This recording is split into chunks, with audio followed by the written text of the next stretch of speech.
Salut, je vais vous parler de la série Lost, et en particulier d'un épisode qui s'appelle Par-delà les mers. Ça parle du commencement de la série, des origines. C'est centré sur deux personnages, Jacob et son frère, qu'on appelle l'homme en noir. Cet épisode parle surtout du bien et du mal, de manière ambiguë, avec deux points de vue, l'inné et l'acquis.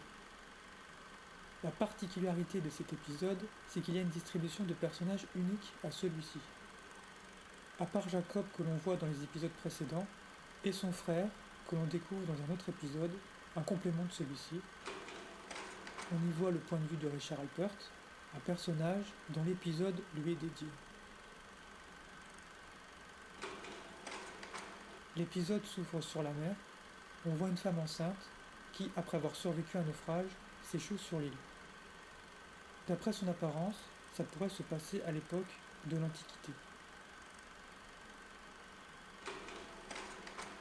En trouvant de l'eau au bord d'une rivière, elle rencontre une vieille femme qui lui propose son aide. Les deux femmes parlent latin, ça donne une indication sur l'époque. La vieille femme la ramène dans une grotte, c'est l'endroit où elle vit. Pour des raisons de compréhension, elles se mettent à discuter dans notre langue. On apprend très vite que la jeune femme s'appelle Claudia. Claudia pose des questions à la vieille femme sur l'endroit où elle vit, comment est-elle arrivée sur l'île, où est le reste de son peuple, parce qu'à cette époque-là, les gens vivaient en communauté et pas de façon isolée. Mais les réponses restent très évasives. Chaque réponse obtenue suscitera forcément une autre question, un peu comme dans la théorie du chaos. Plus tard, on apprend dans l'épisode qu'elle s'appelle Mère. Claudia se met à avoir des contractions. Elle met au monde deux fils. Elle pensait qu'elle n'avait qu'un enfant, du coup l'aîné est le seul à avoir un nom, qui est Jacob. Mère tue Claudia pour élever elle-même les deux enfants. Plus tard, on découvre pourquoi. 13 ans ont passé, Jacob et son frère ont grandi, ils vivent sur l'île avec Mère. Ils portent des vêtements différents, Jacob étant blanc et son frère en noir. C'est une référence à la lumière et à l'obscurité. Pareil quand ils sont nés dans leur linge. Un jour, le frère de Jacob découvre un jeu enfoui dans le sable. Un ancêtre du backgammon avec des pierres blanches et noires. Encore une référence de la lumière et de l'obscurité. C'est un sénet, un jeu de l'Égypte antique. Cela donne encore une indication sur l'époque, comme l'apparence de Claudia. Vu qu'il a trouvé le jeu, il décide de fixer ses propres règles. Dans cette série, il y a un thème récurrent qui revient souvent sur des règles que l'on doit suivre ou pas suivre. Ce jeu en est le premier exemple. Il propose à Jacob de jouer avec lui et lui demande de ne rien dire à Mère. On découvre que Jacob et son frère ont des caractères très différents.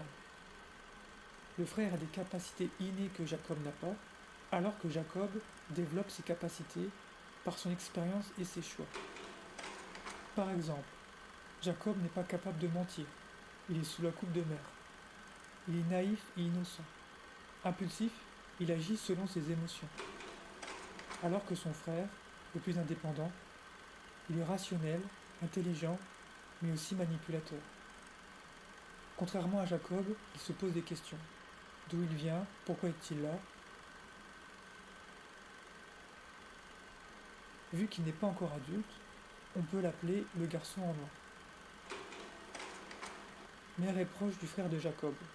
Elle sait qu'il est spécial et moins influençable que Jacob. Alors que Jacob, lui, est beaucoup plus proche de Mère. Ils n'ont tous les deux pas de nom. Ils ont des physiques qui se ressemblent. Ils sont bruns aux yeux bleus, alors que Jacob est blond. Elle essaye de le persuader qu'il n'y a pas de vie en dehors de l'île, alors que c'est faux. Le garçon en noir a une obsession au fond de lui qu'il ne peut pas vraiment expliquer. Une obsession à toujours vouloir voyager, quitter l'île, mais à trop vouloir partir sans pouvoir y arriver, ça finira par le ronger de l'intérieur et le rendra mauvais.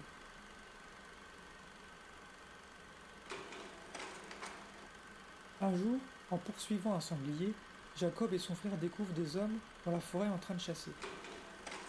Ils se cachent pour ne pas se faire voir. Ça rappelle les personnages des autres dans la série, où Monsieur Echo et Jill doivent se cacher. On peut dire que Jacob, avant d'être le chef des autres, lui aussi a dû se cacher d'eux. Un genre d'Ouroboros. Quand Jacob et son frère racontent à Mère leur rencontre avec les chasseurs, elle les emmène dans un endroit secret qui est le cœur de l'île.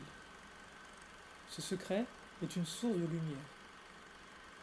Cette lumière est la lumière de toute vie existante. En bas de cette source, il y a la vie, la mort, le retour à la vie. C'est une sorte de référence à la spiritualité avec les lois de l'incarnation. Mère en est la gardienne, et un jour, l'un des enfants devra la protéger des hommes qui essaieront de la voler. Parce que cette lumière est liée aux hommes par le lien de leurs âmes. Et qu'à force de la chercher, ils finiront par la trouver et peut-être l'éteindre. Pendant qu'ils jouent à leur jeu, le frère de Jacob voit Claudia sous la forme d'un fantôme. Jacob ne peut pas la voir. Le garçon en noir peut voir les morts alors que son frère non. Encore une capacité innée. Claudia le rassure et elle lui demande de la suivre. On peut penser que l'île veut faire comprendre au garçon en noir la vérité sur son passé, mais pas à Jacob. Elle l'emmène en haut d'une colline, et là, il voit un village où des gens vivent sur l'île. Ils sont arrivés il y a 13 ans en même temps que Claudia à bord d'un navire.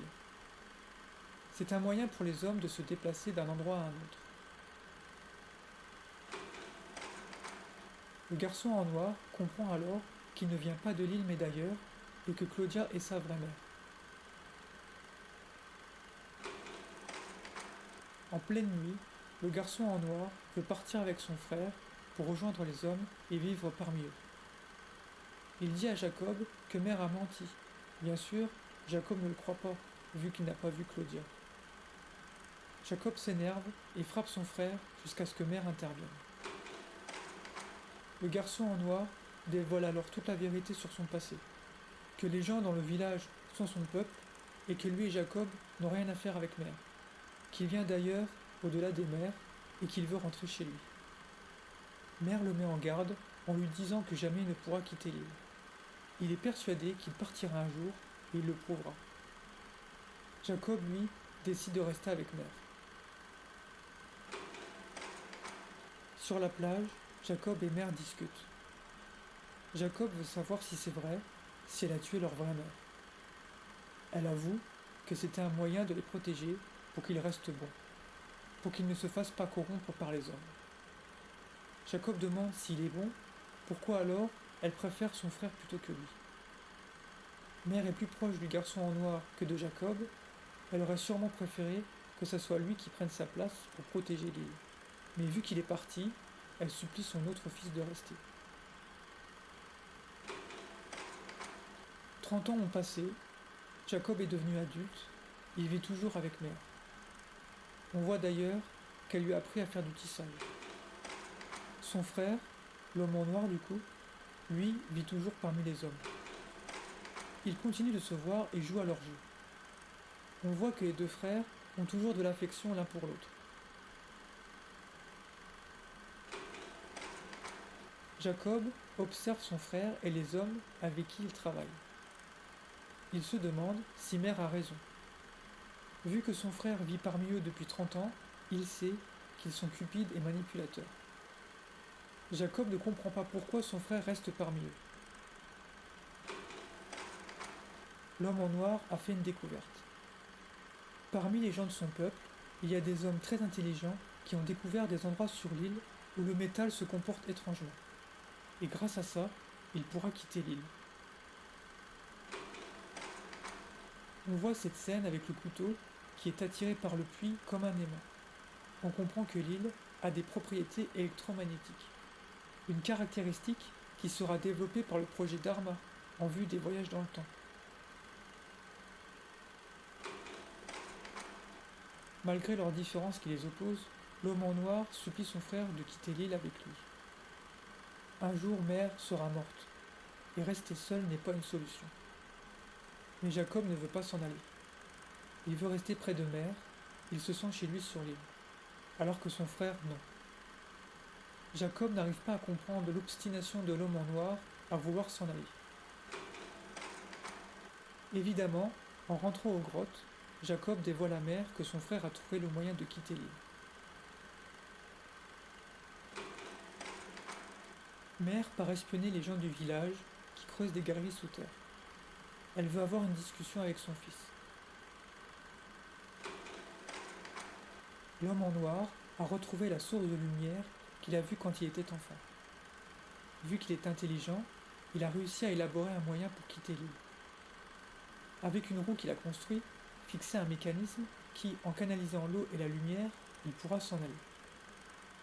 Mère essaye de jouer sur ses sentiments pour l'empêcher de partir, mais pour lui, sa place est ailleurs. On sent qu'il a un besoin de devoir répandre son savoir, qu'il se sent comme prisonnier sur l'île. Mère pense qu'en le laissant partir, il deviendra le mal et corrompra autour de lui. En faisant ses adieux, Mère arrive à l'assommer. On voit qu'elle aime son fils, mais elle ne veut pas le laisser partir. Vu qu'elle est la gardienne de l'île, elle ne veut pas prendre le risque qu'il utilise la lumière. En rentrant aux grottes, Mère réveille Jacob et l'emmène à la source. Elle lui demande de prendre sa place pour devenir le nouveau gardien de l'île. Elle lui fait promettre de jamais y descendre, ça serait pire que la mort. On comprendra plus tard qu'elle est déjà descendue dedans. Elle fait une sorte de rituel en versant du vin dans une coupe avec une incantation en latin. Elle tend la coupe à Jacob, mais il refuse de boire. Jacob sait qu'elle n'a pas vraiment le choix, qu'elle aurait préféré son frère plutôt que lui. Mais bientôt, elle ne sera plus là, donc il faut que quelqu'un protège cet endroit.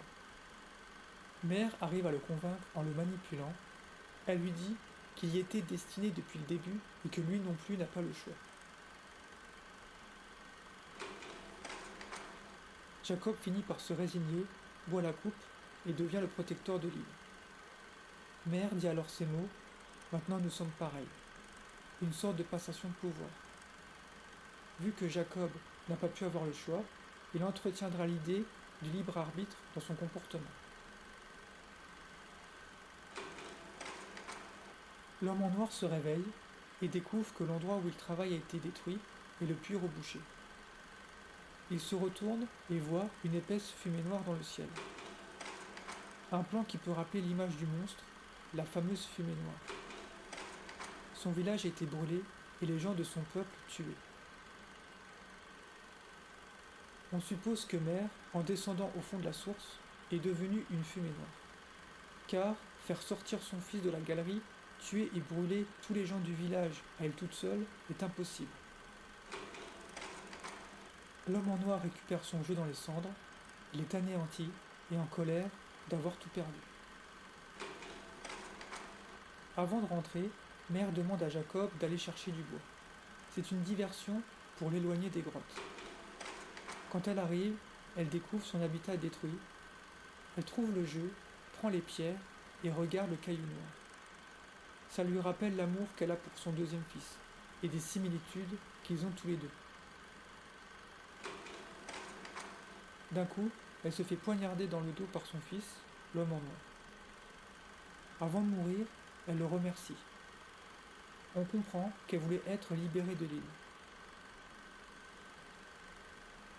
Dès l'arrivée de Claudia, Mère organise sa propre mort. Elle ne voulait plus être la gardienne de l'île et elle trouva en Jacob et son frère des candidats pour la remplacer. Des candidats que Jacob à son tour devra trouver.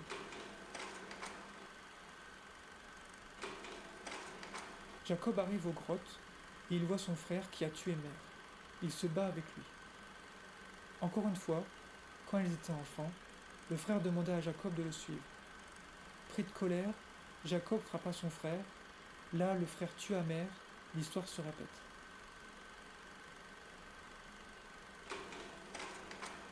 Jacob traîne son frère jusqu'à la source. Il le jeta contre une pierre, ce qui l'assomma. Mère avait fait en sorte qu'il ne puisse pas se faire du mal, mais vu qu'elle est morte, cette règle a été rompue.